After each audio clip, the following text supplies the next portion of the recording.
Ternyata ada pandemi yang lebih mematikan daripada pandemi COVID-19 yang kita alami kemarin. Pandemi apa sih? Langsung aja yuk kita ulik sejarahnya. Selamat datang di channel kita. Hari ini kita akan membahas salah satu pandemi paling mematikan dalam sejarah dunia, yaitu wabah hitam.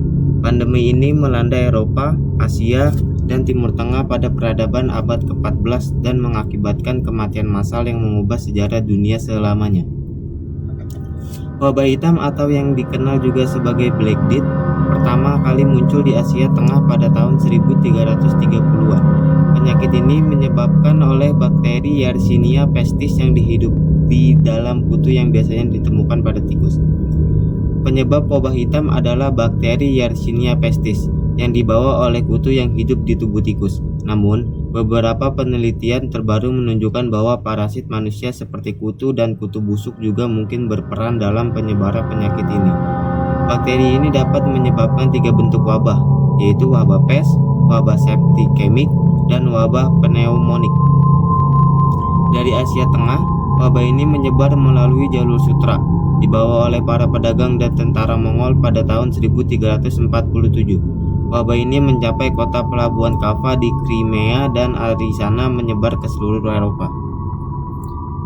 Dalam sewaktu singkat, wabah hitam menyebar dengan cepat ke seluruh Eropa antara tahun 1347 dan 1351. Diperkirakan sepertiga hingga 2/3 populasi Eropa tewas akibat wabah ini, dengan total kematian global mencapai setidaknya 75 juta jiwa. Gejala dari wabah hitam sangat mengerikan. Penderita mengalami demam tinggi, muntah, dan pembengkakan kelenjar getah bening yang disebut bubo.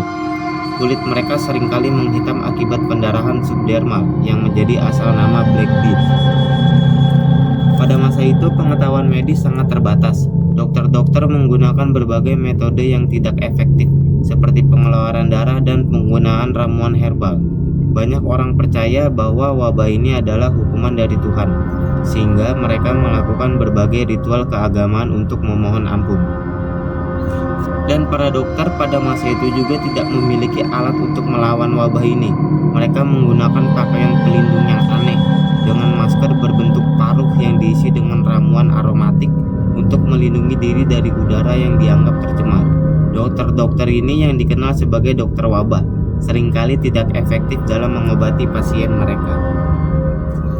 Ketakutan dan ketidakpastian yang meluas juga memicu perburuan dan penganiayaan terhadap kelompok minoritas seperti Yahudi, pendatang, pengemis, dan penderita lepra. Mereka seringkali dijadikan kambing hitam dan disalahkan atas penyebaran wabah ini. Wabah hitam mengakibatkan perubahan drastis pada struktur sosial dan ekonomi Eropa. Dengan berkurangnya populasi, tenaga kerja menjadi langka, yang menyebabkan peningkatan upah dan perubahan dalam sistem feodal. Banyak lahan pertanian yang ditinggalkan dan kota-kota mengalami penurunan populasi yang signifikan. Wabah ini juga mempengaruhi seni dan budaya.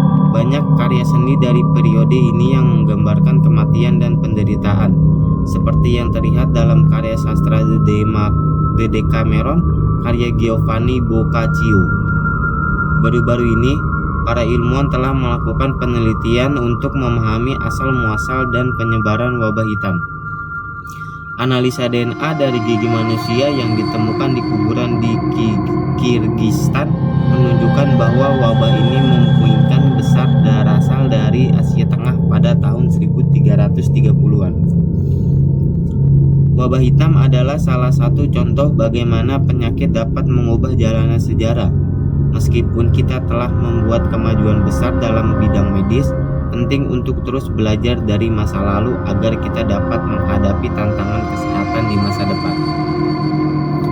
Wabah hitam juga dikenal sebagai bubonic plague karena gejala utamanya yaitu pembengkakan kelenjar getah bening yang disebut bubo. Bubo ini biasanya muncul di daerah selangkangan, leher, dan ketiak dan bisa sebesar telur ayam. Wabah ini menyebar dengan cepat melalui kapal dagang yang berlayar dari pelabuhan ke pelabuhan. Tikus yang terinfeksi dan kutu yang membawa bakteri Yersinia pestis seringkali ikut dalam kapal-kapal ini yang menyebarkan penyakit ke berbagai kota pelabuhan di Eropa. Beberapa kota mengalami penurunan populasi yang drastis. Misalnya kota Florence di Italia kehilangan sekitar 50% dari populasinya dalam waktu beberapa bulan saja. Kota-kota lain seperti Paris dan London juga mengalami kematian massal yang serupa. Wabah ini menyebabkan perubahan dalam praktik keagamaan. Banyak orang mulai meragukan gereja karena tidak mampu menghentikan wabah. Ini juga memicu munculnya gerakan-gerakan keagamaan baru dan peningkatan dalam praktik-praktik mistis dan takhayul. Selain The Decameron karya Giovanni Boccaccio, wabah hitam juga menginspirasi banyak karya seni lainnya.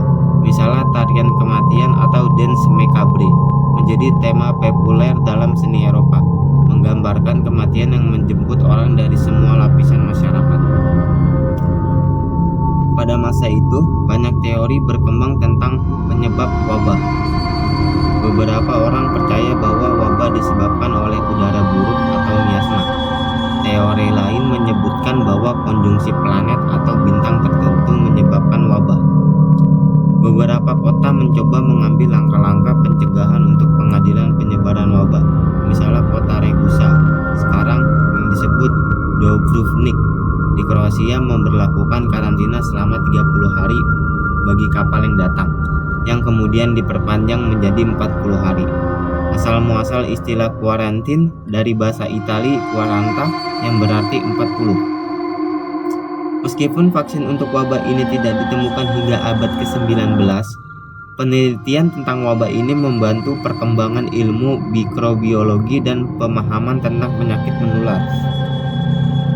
Setelah wabah hitam mereda, Eropa tidak pernah sama lagi. Butuh waktu lebih dari 200 tahun bagi populasi Eropa untuk pulih sepenuhnya.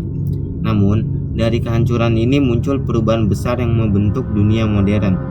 Perubahan dalam struktur sosial, ekonomi, dan bahkan agama mulai terlihat. Gereja Katolik yang sebelumnya sangat berkuasa mulai kehilangan pengaruhnya karena banyak orang merasa bahwa gereja gagal melindungi mereka dari wabahnya. Oke guys, mungkin itu saja pembahasan sejarah kita kali ini. Buat kalian terima kasih yang sudah menonton. Jangan lupa untuk like, comment, and subscribe untuk konten sejarah menarik lainnya. See you di next video.